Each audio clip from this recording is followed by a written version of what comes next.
Mw'isi y'inyamaswa hari ibisiga bihiga inyoni, hari ibihiga udukoko, ariko hari igisiga kimwe gifite izina riteye ubwoba. Icyo gisiga kikaba cyitwa Snake Eagles, cyiswe umwami w'ikirere, umurinzi w'ibidukikije, kandi kikaba indwara ku nzoka izo arizo zose. Reba neza ayo maso y'umuhondo y'icyo gisiga kiri mu kirere. Ayo maso ashobora kubona inyamaswa itarengeje santimetero 10, iherereye ku ntera ya kilometero 1000. Snake Eagle ifite amababa manini yifungura mu kirere n'ikirango cy'ubwigenge. Ifite imbaraga n'ubuhanga budasanzwe. Umubiri wayo ni muremure. Amaguru ya Snake Eagle ifite amaguru akomeye afata inzoka n'imitego itarambira. Snake Eagle ibarizwa mu bihugu byinshi bya Afurika, harimo nk'u Rwanda, Kenya, Tanzania, Afurika y'Epfo kugeza mu butayu bwa Sahara. Muri Aziya no mu Burayi, cyane cyane mu Bufaransa no muri Espagne, hari short-toed Snake Eagles. Mu bice bya Aziya, India n'Uburusiya, aho hose hari inzoka niho usanga Snake Eagle. Ubundi Snake Eagle ni igisiga gituje, gikunda kuba cyonyine. Iyo igihe cyo kubyara cyegereje, cyubaka icyari hejuru cyane mu giti. Icyari kiba cyubatswe mu buryo budasanzwe n'umutekano. Gifata igi rimwe gusa kikarishyira muri cya cyari, kikamenya ko umwana umwe ari we muryango wacyo. Umwana wacyo w'amezi 3 kugera kuri 4 aba amaze guhabwa amasomo yo kuguruka no guhiga.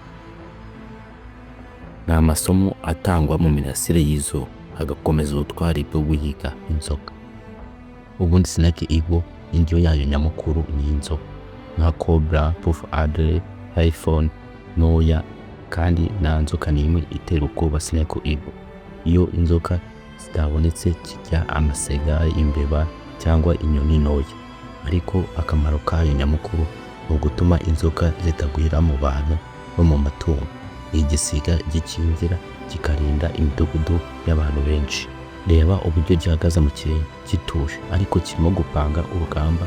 Amaso yacyo arareba ku butaka, aho inzoka iri kwiyegeranya mu byatsi. Mu kanya nk'ako guhumbya, Snake Eagle imanuka n'inkuba. Ni segonda rimwe gusa inzoka iba iri mu minyururu y'amaguru ya Snake Eagle.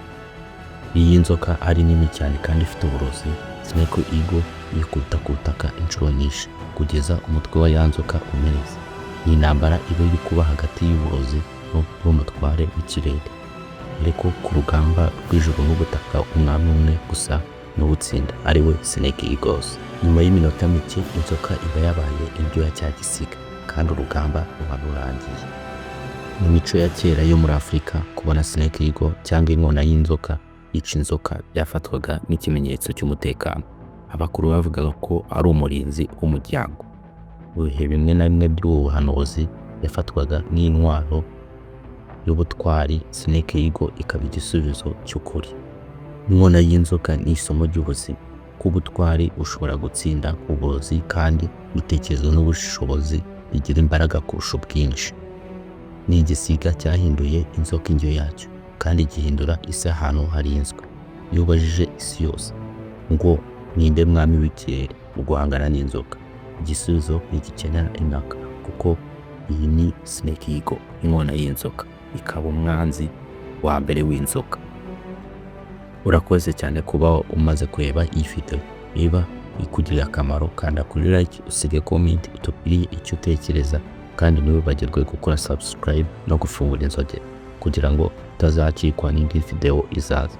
Kandi ngasoza mbabwira ngo see you next time.